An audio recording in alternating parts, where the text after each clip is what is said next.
Hi mga kanyamis! Bukod sa mahilig kumain, paminsan-minsan nagta-travel rin kami. Share ko lang ang experience namin sa Dumaguete at Siquijor trip namin nung Feb. So first day, pag-land namin sa Dumaguete, pumunta kami agad sa port dahil mag-stay kami sa Siquijor. Nag-fast craft kami dahil yun na ang naabutan namin at mas mabilis ang biyahe syempre. 380 pesos per head, around 30 to 40 minutes daw ang travel time to Siquijor. Pag gusto nyo ng cheaper pero mas matagal na travel, ito yung mga departure time ng Roro. Medyo maalog yung fast craft pero kalma pa pala to sa lagay na to. Then, diretso sa tutulugan. Sa Rainbow Bay Beach and Dive Resort kami. Nabuko to sa Agoda for 1,200 pesos per room per night na good for 2 packs. Ang pinakareklamo ko lang ay yung undersized na aircon nila. Ang laki kasi ng kwarto, tapos ang liit sobra na aircon. 2 nights pa naman kami dito. So next day, nag-hire kami ng trike and syempre driver rin for 1,500 pesos para i-tour kaming 4 sa Siquijor. First stop is Paliton Beach.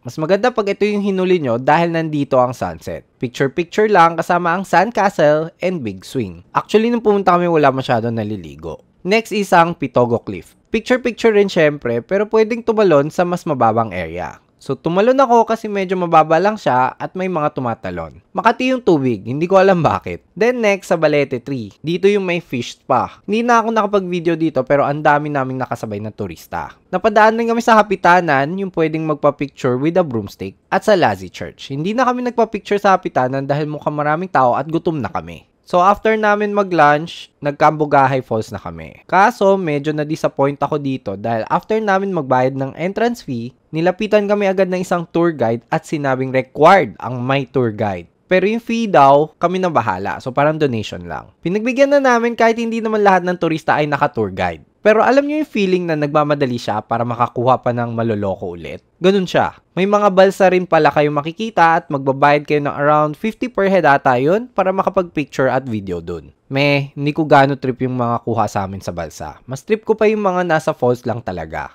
Tip lang pala na parang mas better sa top part ng falls kasi less ang tao. Last stop, ang Salagdoong Beach. Dito, mas mataas ang cliff jumping pero hindi na ako tumalon. Saglit lang kami nakalangoy dahil till 5 PM lang ang beach. 9 AM to 5 PM kami umikot at ubos talaga ang oras pag medyo tumatambay kayo sa bawat stop. Kung naghahanap rin pala kayo ng makakainan sa Siquijor, try nyo yung resto sa Isla Inn. Medyo sulit siya para sa akin. Dito kami nag-dinner. The next day, balik Dumaguete na. Grabe, the alon is real. Worst 40-minute experience ko to sa tubig. Magroro na lang siguro pag ganyang kalakas ang alon. So okay, next video na lang for the Dumaguete vlog.